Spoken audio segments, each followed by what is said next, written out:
Video में बात बांग्लादेश की, क्योंकि बांग्लादेश में एक बार फिर से उथल पुथल मच चुकी है। यूनुस की कुर्सी दरकने लगी है।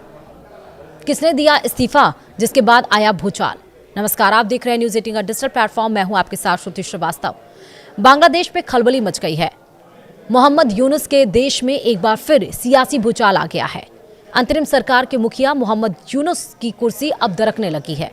वजह है एक बड़ा इस्तीफा, जो देश की कानून व्यवस्था पर सवाल उठा रही है। जी हां, बांग्लादेश के मुख्य सलाहकार मोहम्मद यूनुस के विशेष सहायक खुदा बख्श चौधरी ने अचानक अपने पद से इस्तीफा दे दिया है।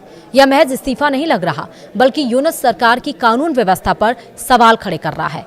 खुदा बख्श चौधरी ने बांग्लादेश में कानून व्यवस्था पर सवालों के बाद ही इस्तीफा दिया है। यह इस्तीफा इसलिए भी है और अहम हो जाता है क्योंकि बुधवार यानी कि 24 दिसंबर को ही ढाका में धमाका हुआ, जिसमें एक लोग की मौत हो गई। दरअसल मुख्य सलाहकार के विशेष सहायक खुदा बख्श चौधरी गृह मंत्रालय की देखरेख कर रहे थे और उनके पास राज्य मंत्री का पद था। कैबिनेट डिवीजन ने आधिकारिक गजट जारी कर इसकी पुष्टि की है। यूनुस सरकार ने बताया कि इस्तीफा तुरंत प्रभाव से स्वीकार हो गया है। यह खबर ऐसे समय में आई है जब बांग्लादेश में हिंसा और अशांति चरम पर है। बीते दिनों हिंदू युवक दीपू चंद्र दास की हत्या हो गई।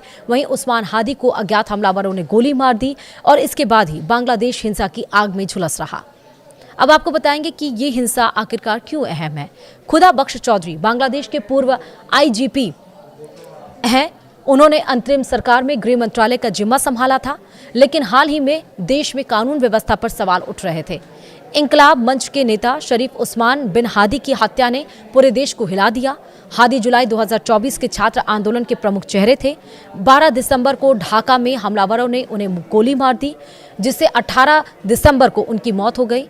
इस हत्या के बाद प्रोटेस्टर्स ने सरकार को 24 घंटे का अल्टीमेटम दिया कि हत्यारों को गिरफ्तार करो, वरना अनिश्चितकालीन विरोध होगा।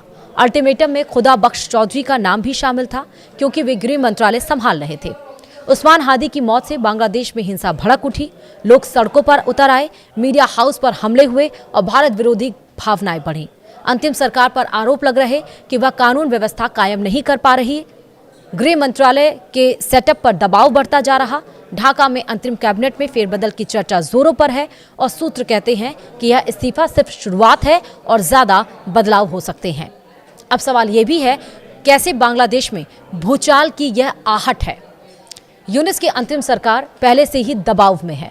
अगस्त 2024 में शेख हसीना के इस्तीफे के बाद बनी यह सरकार अब चुनाव टालने के आरोपों से घिरी है। मई में यूनुस ने इस्तीफे की धमकी दी थी, लेकिन कैबिनेट मीटिंग के बाद वे बने रहे। अब खुदा बख्श का इस्तीफा यूनुस की कुर्सी को और कमजोर कर रहा है। विपक्ष कह रहा है कि सरकार असफल हो रही है। देश में आर्थिक संकट, हिंसा और राजनीतिक अस्थिरता बढ़ रही है। अगर जल्द चुनाव नहीं हुए तो उथल पुथल और बढ़ सकती है। यह इस्तीफा एक भूचाल की तरह है, क्योंकि गृह मंत्रालय कानून व्यवस्था का केंद्र है। हादी की हत्या पर परिवार ने अंतरिम सरकार को जिम्मेदार ठहराया है। दुनिया की नजरें बांग्लादेश पर हैं। क्या यूनुस यह संकट संभाल पाएंगे या और इस्तीफे आएंगे? समय बताएगा।